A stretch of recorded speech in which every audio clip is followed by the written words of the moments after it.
called the hotel, and he was gone. I asked him to leave him a message. He didn't call me. The night rocked on, and your mind just plays these games with you. And that was the night I think I quit.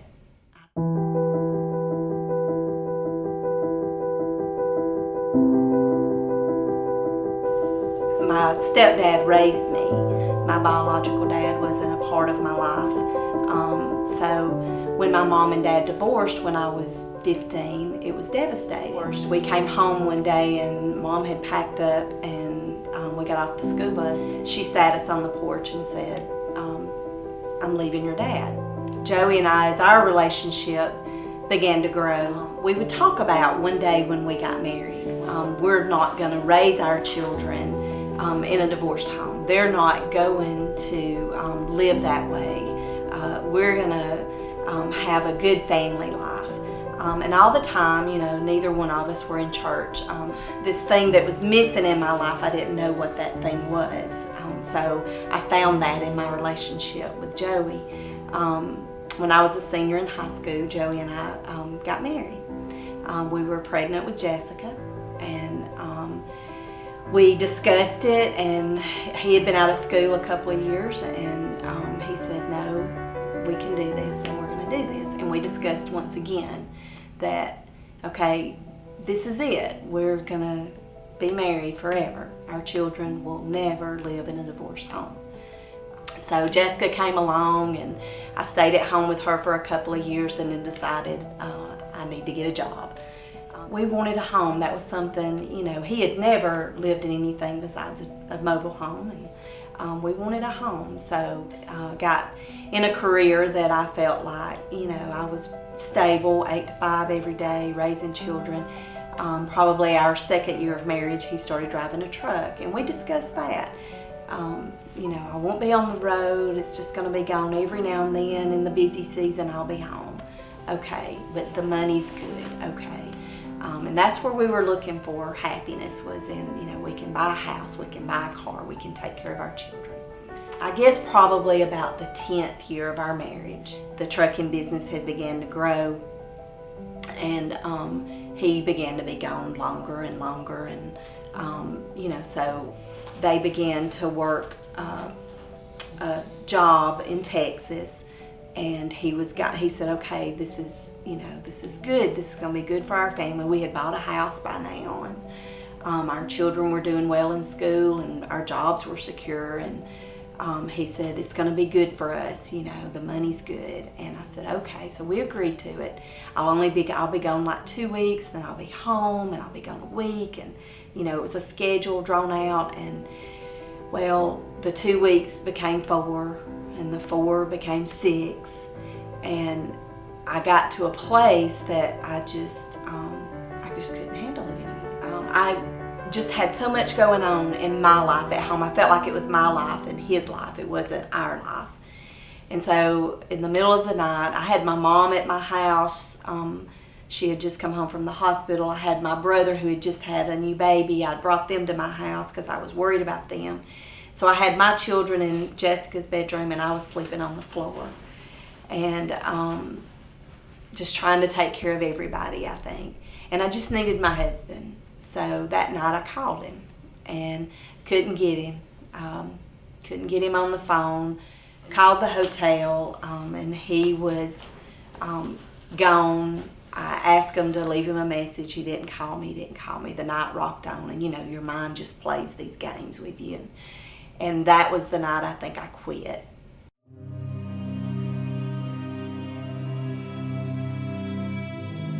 I think from that day forward, I just began to distance myself from him. In October, everything had just come to a head with us. I pretty much was just trying to tell him I'm just done, but I could never get the words to come out. I could never just say it. I'm just ready to be done. I wanted him to push me, and I think I was pushing a little bit for him to push me so that I could be angry. I wanted to be angry. Well, I think it was that weekend when he came home that I finally just told him, I don't want to be married anymore. I don't want to be married to you anymore. I don't want to do this. I don't want to argue. I don't want to discuss it. I just don't want to be married to you. And the more he pushed me, the angrier I became about that. So it made it easier for me to say, you know, I hate you. I just hate you. And, you know, the whole time in my heart, I knew I didn't hate him, but I was just tired. He said, well, we're just going to take a ride. So we go and we sit. And I think that's the first time that he's ever practically just begged me not to go. And I was so selfish at that point that the answer was no. You know, no, absolutely not. So we get back, and it's time for him to leave, as he normally does, and he leaves. But I got a phone call, and he said, listen, I want us to go to church Sunday, to that revival. I said, well, you know, it's really too late for that. I really don't want to go to church with you. What's church going to do? And, you know, church can't do anything. And I know that now, but, you know, in my mind I was thinking, what are those people going to do? But for some reason, that Sunday morning I gave in, and I said, fine, you know, we'll go to church. And honestly, that Sunday I took my wife to church so God could soften her, so God could speak to her, because, you know, I didn't want this to happen, and I had taken advantage of her. I had promised her time and time again. I said, I promise you I'll go. I promise you I'll change. I promise you I'll spend more time. Well, that day never came, and that Sunday I didn't go to church to get saved. That Sunday, though, we walk in the same door we've always walked in when we've gone the maybe, you know, 6 times in a year. And there's not an empty seat in the whole church, except for the 3rd row on the right side in the middle. And those little folks sitting on that end were not going to move and let us sit on the end. So we climb over them and we sit in the center of that row, me and him. And we have to sit close because it is packed that Sunday. You know, I don't remember what he was preaching. All I know is that the Lord was speaking to me. And I really didn't understand that at that time. All I knew is that when that invitation came and they said, come, I went. And I knelt down and I prayed and I stood up from that altar and my heart was changed. And that's what I remember about that day. I remember, you know, turning around, and my husband was sitting on the front row, and he was looking at me with this, I don't really know what to say look. I don't really know what happened look, but all I knew is I seen emotion in him that I had never seen before. So I sat down beside him with my emotions and his emotions, and not really understanding, but knowing that there had been a change in my heart. And that day I remember walking out of the church and going and getting our children and walking to the car and thinking, oh my goodness, what have we done? What have I done? The things that I had said, the anger that I had had, and now how am I going to look back at him and say, oh, now I feel different. Now I don't hate you now. So we got in the car. I don't know that we spoke any on the way home. I really don't know. And I just share it as, you know, we walked into the little house, the first house we'd ever bought together, the house that our children had grown up in. We walked into this little bitty foyer, and I remember just thinking, okay, I don't know how to pray. I don't know how to read my Bible. I don't know really what to do at church because all I'd ever done is gone and leave. But Lord, if you'll just help me to do better, then I'm going to give you today. And then in the morning, if you'll just help me to do better, I'm going to give you that day. And that's what I did every morning. I just said, Lord, today's yours. Show me what I need to see. Help me in my heart to love him. And he did. Well, our heart changed that day. Everything changed. You know, we had been searching for something, but I had came to a place in my life that I was desperate. I was fixing to lose the very thing that we said would not happen was fixing to happen. We had 2 small kids, and we thought we were right with God. We thought everything was okay, that we just needed to fix this, So let's go to church and let's fix it. That day, there was something that happened, because I thought I was saved when I was 12. She thought she was saved when she was a teenager. And when we turned 16 years old, we didn't live like saved people. That day, God spoke to our hearts, and He changed us. He healed our heart. He healed our life. We became that husband and wife that He could use, and our marriage honored Him. And we became a mom and dad that began to focus on what's best for our family in God's eyes instead of our eyes. And I wanted to sing in the choir. I wanted to be there on Wednesdays. Said, well, Joey, you're our truck driver. You can't do that. And I said, well, you need to find a way, because I'm going to find a way to be there. And I did. And they helped me. My family worked with us. But God healed our marriage. Been married 33 years. And the best times of our marriage is today. We've never been, God is right in the center of what He's doing. And I know there's probably a marriage and a couple out there today, and you're struggling, you're trying to find out what do we do. There's no hope. With God, you don't have, there is great hope. And not only can He change and save a marriage, but He can change you. Proof of what God does.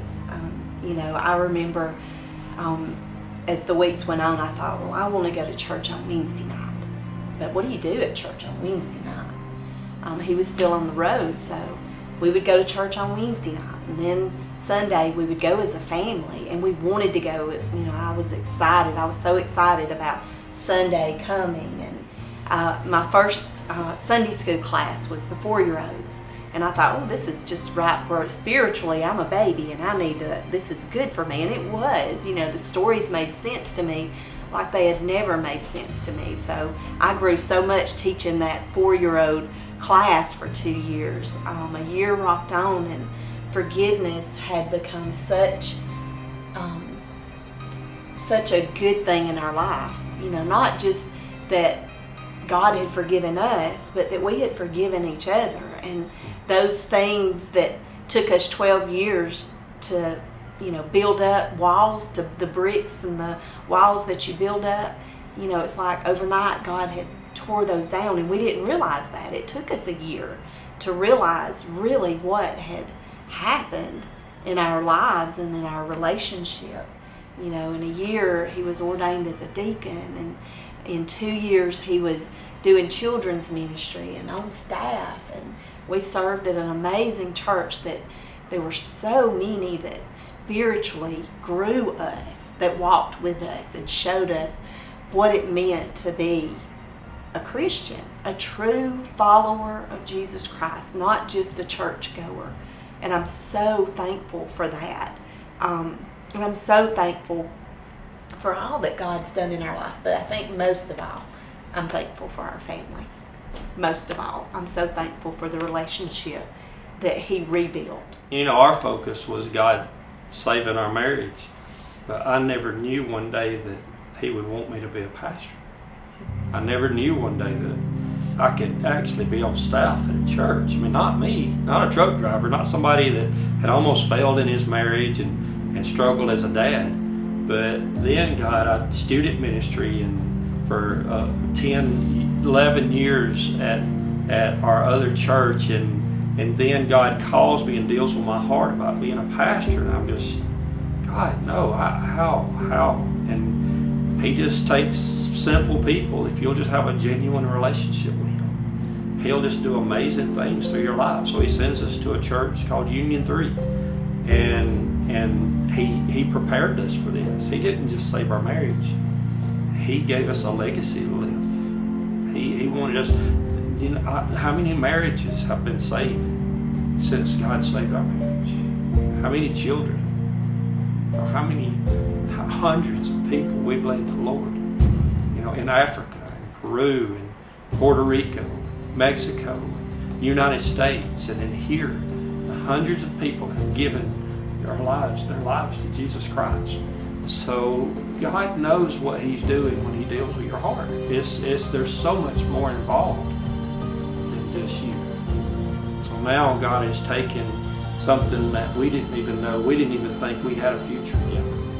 And God showed us that it wasn't about our future, it was about His future for us. So He healed our marriage. We've going on 6 years here at Union 3. And it has been the most amazing ride of our life. And I believe the best is yet to come. There are hundreds and hundreds of people that I believe is going to give their life to Christ, seeing more marriages saved. And I'm thankful that God has loved us and proved Himself faithful in our lives. And you never give up hope. And my name is Joey Hanner. And I'm Connie Hanner. And that's This is our story.